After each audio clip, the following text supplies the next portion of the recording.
Halo semuanya, hari ini kita akan membahas mengenai teori konseling Carl Rogers. Carl Rogers adalah tokoh besar dalam psikologi humanistik. Ia percaya bahwa setiap individu punya kemampuan untuk memahami dirinya sendiri dan membuat perubahan positif dalam hidupnya. Pendekatan ini dikenal sebagai person-centered terapi, terapi yang berfokus pada orangnya, bukan hanya pada masalahnya. Secara filosofis, teori ini berakar pada humanisme, aktualisasi diri, dan pengalaman subjektif setiap individu. Rogers meyakini bahwa setiap manusia pada dasarnya memiliki potensi bawaan untuk tumbuh, berkembang, dan menjadi pribadi yang utuh. Tugas konselor adalah menciptakan ruang aman di mana klien bisa mengeksplor dirinya tanpa takut dinilai. Kemudian, konsep dasar teori Carl Rogers ini ada 6. Pertama, unconditional positive regard, penerimaan positif tanpa syarat, yaitu konselor menerima klien sepenuhnya tanpa menilai atau mengkritik. Apapun perasaan, pikiran, dan perilaku klien diterima sebagai bagian dari dirinya.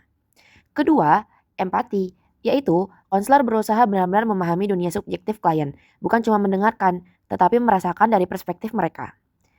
Ketiga, kongruensi, keaslian konselor, yaitu konselor harus autentik dan jujur, tidak berpura-pura. Keaslian membuat hubungan terapi lebih manusiawi. Keempat, actualizing tendensi, tendensi aktualisasi diri, yaitu setiap manusia memiliki dorongan alami untuk bertumbuh dan mencapai potensi maksimalnya. Yang kelima, self-actualization, aktualisasi diri, yaitu proses seseorang berkembang menjadi versi terbaik dirinya.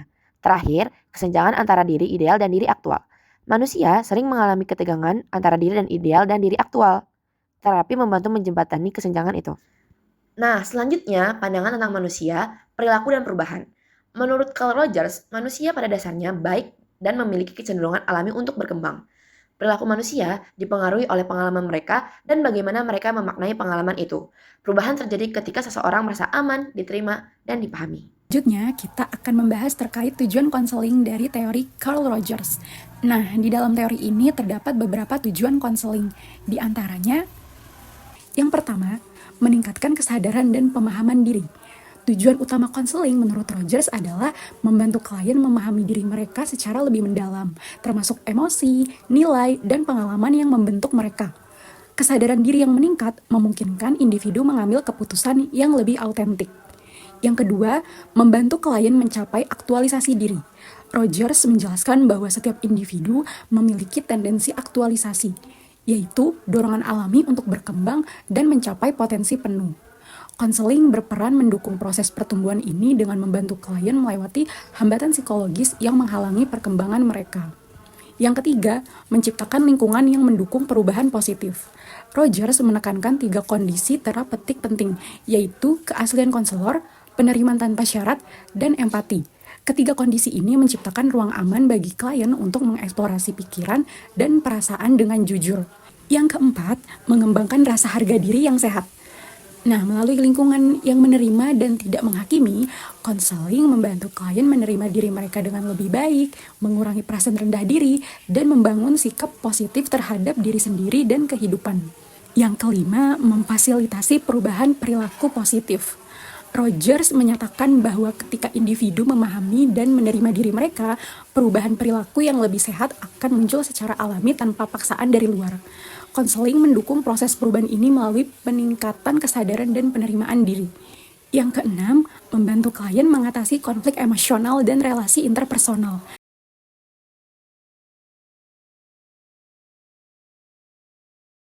Sebelumnya, kita sudah membahas tentang konsep dasar, filosofi teori, dan juga tujuan konseling dari teori person-centered therapy.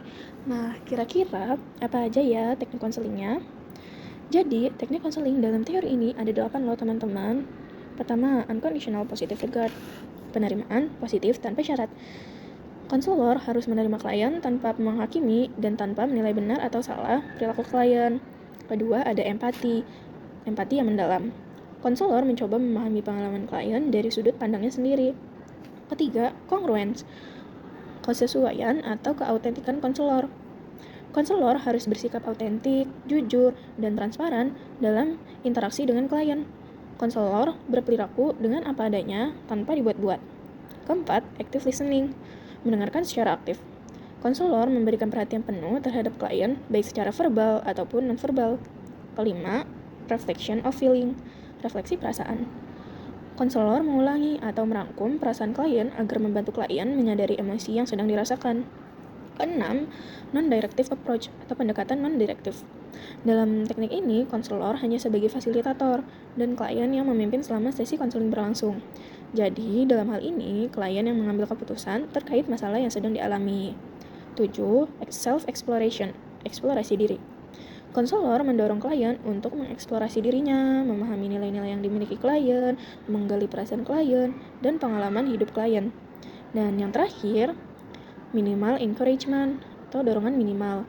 Dalam hal ini, konselor mendorong klien untuk berbicara lebih banyak tanpa intervensi berlebihan dari konselor. Hubungan terapeutik antar klien dan konselor. Tidak jauh berbeda dengan penjelasan sebelum-sebelumnya, hubungan terapeutik dalam teori ini tidak jauh-jauh dengan kongruensi, penerimaan positif tanpa syarat, dan empati. Carl Rogers, sebagai penggagas person-centered therapy, berpandangan bahwa hubungan terapeutik antara konselor dan klien merupakan faktor utama dalam keberhasilan konseling. Maka dari itu, untuk membangun relasi yang aman, suportif, dan konstruktif, konselor harus memenuhi 3 kondisi utama. Yang pertama, kongruensi atau congruence. Konselor harus bersikap autentik, jujur, dan transparan.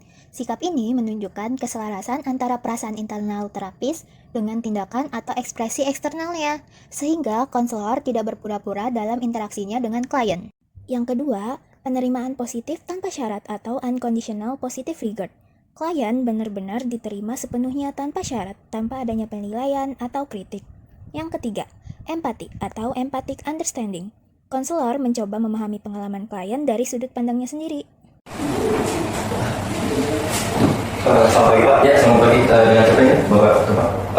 Nama saya Rio Pak. Kebetulan saya adalah mahasiswa tingkat akhir di salah satu universitas Pak. Saya saat ini sedang menyusun skripsi lagi proses, tapi saya memiliki beberapa kendala Pak. Mungkin saya bisa datang di sini tuh bisa menemukan jawaban atas permasalahan saya Pak. Jadi tuh gini Pak ceritanya. Saya lagi menyusun skripsi, tapi saya tuh merasa nggak termotivasi untuk mengerjakannya. Dan juga saya ada tekanan pribadi gitu Pak, tapi nggak tahu penyebabnya apa. Oke, Rio. Dari masa skripsi ini kira-kira yang Anda alami atau merasakan itu seperti apa sehingga Anda merasa tidak ada motivasi sampai sekarang? Mungkin tekanan dari apa ya Pak? Saya juga bingung. Mungkin yang saya rasakan sih itu harapan dari orang tua saya yang ingin saya tuh cepat lulus dan juga bisa mendapat predikat terbaik di kampus saya. Menurut saya sih itu yang bikin tekanan pribadi saya Pak, tapi saya belum pasti juga. Oke, jadi orang tua Anda ini memiliki sesuatu harapan untuk Anda. Iya Pak, betul Pak. Penerapan teori client-centered teori dalam sesi konseling dari kasus ini adalah kita sebagai konselor harus percaya kepada klien bahwa mereka dapat mengaktualisasi dirinya secara maksimal, lalu memberikan ruang otonomi kepada klien untuk mengambil keputusan dalam proses pemecahan masalahnya sendiri, dan menerima segala bentuk pengalaman subjektif klien dengan cara membangun ruang yang aman bagi klien, empati terhadap klien, dan konselor bertindak secara alami sehingga hubungan di antara klien dan konselor bukan hanya sekedar profesionalitas saja, tetapi hubungan antara manusia yang saling peduli satu dengan yang lainnya. Baik Pak, setelah Bapak mungkin bisa merefleksi atas permasalahan yang saya alami, saya dapat menyadari Pak permasalahan saya, dan saya bisa mengambil keputusan untuk saya tetap teguh atas pendirian saya menyelesaikan skripsi sebaik mungkin dan memenuhi harapan orang tua saya, dan saya juga menemukan jawaban atas kegelisahan saya selama ini.